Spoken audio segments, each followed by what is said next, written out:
YouTube, Dylan Dre here, and it's football time, playoff time. Today's the AFC NFC Championships, and we're going to root for the Steelers today, and they're on later. So right now what we're going to do is we're going to get some Super Bowl snacks ready. I'm going to show you how to make some jalapeno poppers. And when we lived in Williams, Arizona, a neighbor of ours lived across the street. He invited us to a Halloween party, and he was serving those, and I fell in love with them. I couldn't stop eating them. So I asked him how he did them, and this is how he told me he did them. And step one, as always, open a beer.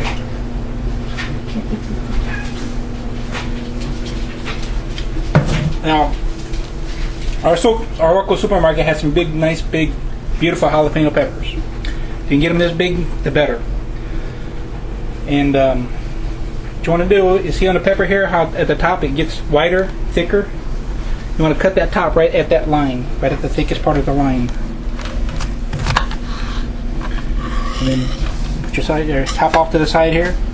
And then take a paring knife, hopefully a sharp one, but not too sharp. But they don't want a dull one either, because a dull knife is even more dangerous than a sharp one.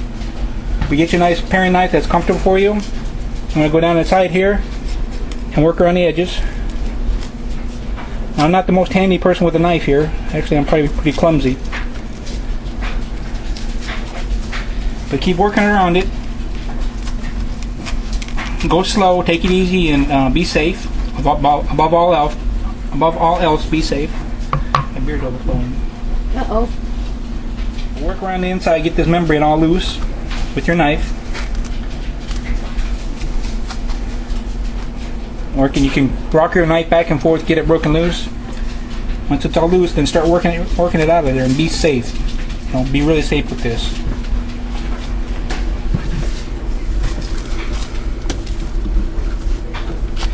And we all know to control the heat on your peppers, it's the amount of seeds and ribs that you leave inside it. And I don't care for all the heat. I love the taste of the jalapenos, but I don't care for the heat, so I clean these out pretty good. And once you get it down there, to get the bottom part, you can just take and spin your knife around, rotate it around in there.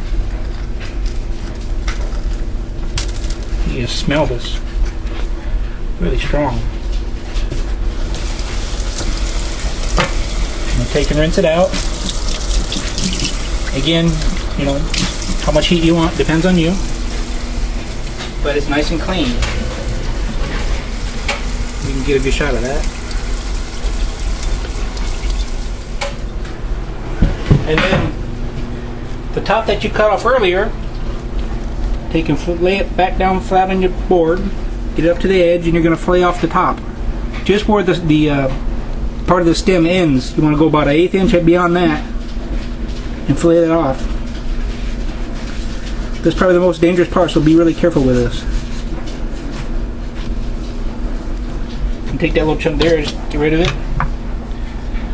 And take your top. Once you get stuff this with your cheese, you can stuff this with cream cheese. We're going to use some cream cheese, some cheddar, some pimento, and that's it. Probably it, yeah. Once you get this stuffed up, okay, good, then take your top and kind of look the way it came off. Get it lined back up the way it came off. You're going to pop that back down in there to make a little cork to hold all your cheese in there, so it doesn't come boiling back out of it, it's in the oven. So I'm going to go ahead and finish cleaning up the rest of the dozen jalapenos. When I'm finished, we'll be right back. We're back. A couple things I forgot to mention. If you're going to be handling a lot of jalapenos or any kind of hot peppers at all, might be a good idea to get some gloves. That's why I had these on earlier. Noreen can attest to it when she was pickling her jalapeno peppers, that if you don't wear some gloves, protect your fingertips, you're going to get sore fingers. And her fingers were sore until the next day. My cuticle bits burned right for now days. it's really dry right here, so my cuticles are all dry and cracking. So I didn't want to get jalapeno juice down inside those and suffer for the rest of the night, so I put gloves on. Okay, but we're done cleaning the jalapenos up. And next we're going to stuff them with some cheese. And this is some chopped up bacon that we baked off before. You saw us do that earlier. And we mix this in with the cheese. It just gives a little extra flavor down in there. And we're using cheddar, cream cheese, and pimento. So let's do the cheddar first. And what we did, we took the cheese and just roll it around in the bacon bits here. Get it all nice and coated. Just broke it. Yeah. We shoved that down in there.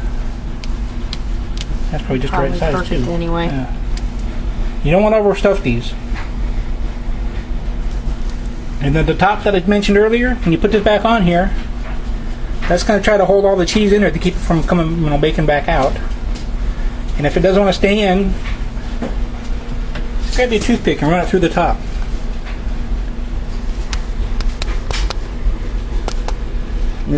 Hopefully that'll hold that in there good. Let me see. Let them see, because they didn't really see.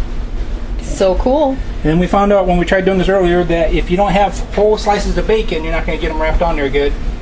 We found out that we had to have those whole slices. And use that toothpick that you just put in there to start.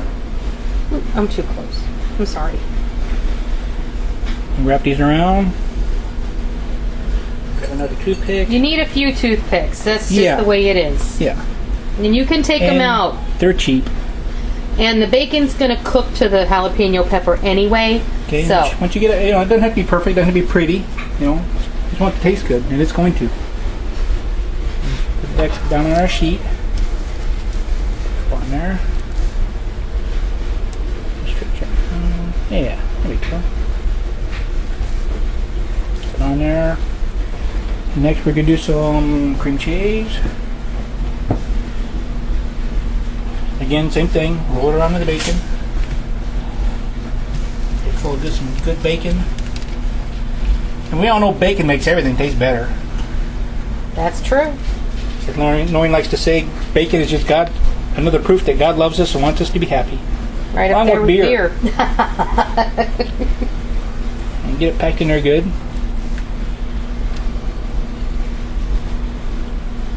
Put the top back on.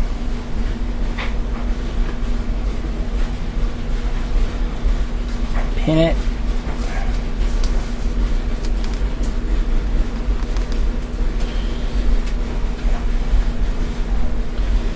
And I wrap it with some bacon. And these aren't very untraditional jalapeno poppers. Most of the time you see poppers that are breaded or batter dipped and deep fried, and these are so much different from those, and they're really, really good. I mean, the other kind are great, but these are really good, and they're really attainable for yourself at home. And they are sometimes food for sure, because they are a little bit of a labor of love. Well, Super Bowl only happens once a year, so Right. gotta have some good So food you to get go poppers with it. and wings and chicken nuggets. Now for the pimento, we forgot to mix it in ahead of time, so I just dropped some down in there first. And take a pastry bag. Noreen came up with this idea here because I didn't know how I was gonna do this. Squeeze it down in there some. Again, you don't want to overfill it. Add a little more bacon.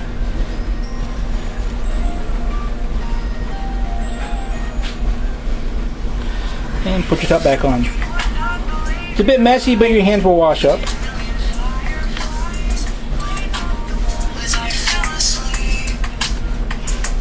I was a mechanic for 20 years, so I'm used to some really dirty hands. Again, pin it back up.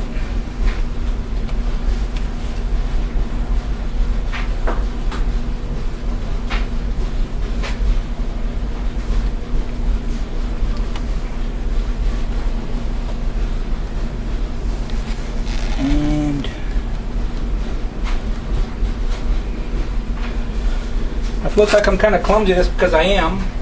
I actually have MS, and my last relapse in 07 took its toll and finally put me out of work, and I lost quite a bit of coordination on my left hand, so I'm really clumsy with it now. It was my stupid hand before, but now it's even more stupid. Okay, so that's good. And that should be it. And we're going to throw these back in the oven. Probably about half hour. Check them. 20 minutes, I'd say. We'll check these in 20 minutes. They should just about be done. Okay, well, she's the expert, so. When your bacon's done, your peppers are done. Yeah. You just want to keep an eye on them. And this is a moderate oven. I have it set at 350.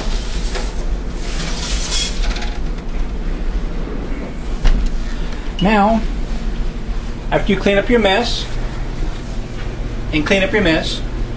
grab your beer, go watch the game. Wait for him. Be done. We're back. And it's been, what, 25 minutes and a beer later, and I think we're done. Oh, something I forgot to mention. I know what you're thinking, and no, I don't live in this jersey, and yes, I do wash it. So just letting you know that. Oh, yeah, those look good. And they smell wonderful. They do smell really good. They didn't leak that bad. It looks like all the cheese stayed in. Yep. Yay. The little trick worked. Wow. Don't eat them right away. Oh yeah, they are cool. Those look awesome.